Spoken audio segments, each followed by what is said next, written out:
Hi, boys and girls. This is Mr. Anderson again. Hope everybody's doing well. Yesterday, you read a story called The Fox and the Grapes.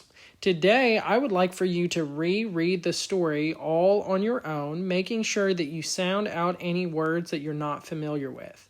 If you need to reread the story, then you can pause this video right here and reread that story, and then when you're finished, click play. If you're finished reading the story, I have a question for you today. The question is, how did the fox react when the grapes were too high for him to grasp? I recognize a lot of words in this question, but one of the words that's a little unfamiliar is this word grasp. What I'd like for you to do to see if you can figure out what that word means is read that word in the story and use your context clues, that means the sentences around that word, to try to determine what that word might mean. I want you to talk with somebody in your house about what you think that word might mean, and then when you're ready, then you can hit play on this video again and we'll talk about the meaning. Our question today says, how did the fox react when the grapes were too high for him to grasp? Grasp means to be able to get a hold of or to grab onto it. The fox was not tall enough to reach the grapes, and he had a certain reaction when he was not able to reach those grapes, when they were too high for him to get at.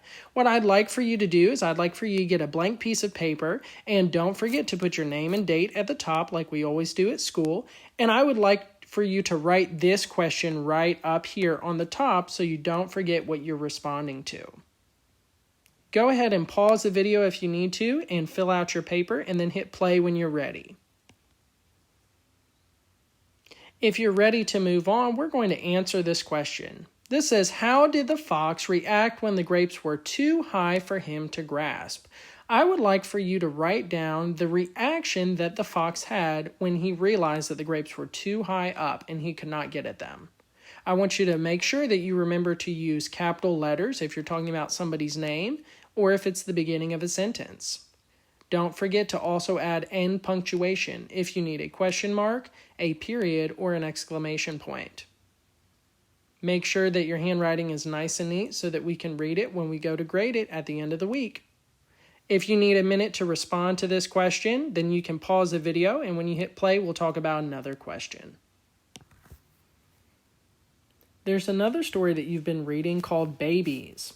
As you read Babies, I would like for you to use a crayon or a highlighter, and make sure you're using a crayon that's a light color, to highlight or mark the long vowel sounds that you read in the story. So just like I have my highlighter here and I'm highlighting this word long, I'd like for you to go through and highlight the long vowel sounds that you see in your story.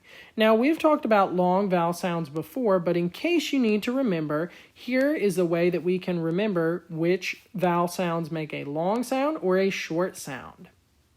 Remember, our rule is a short vowel sound says its sound, and a long vowel sound says its name. An example of this is if I write the word cut, I'm using a short vowel sound. It's just saying the sound It's not saying its name. If I write the word cute, this vowel is now saying its name. It's saying the U sound, cute. So as you go through your story and read, I want you to be looking for just the long vowel sounds, the ones that are saying their name.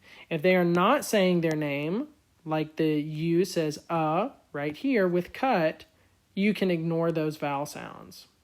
Make sure that you read the story very carefully because some of those vowel sounds are a little tricky. So I want you to make sure you're paying very close attention and finding just the long vowel sounds. That's it from me today, boys and girls. I hope you are having a good time, you're staying safe, and you're learning a lot. Have a good afternoon.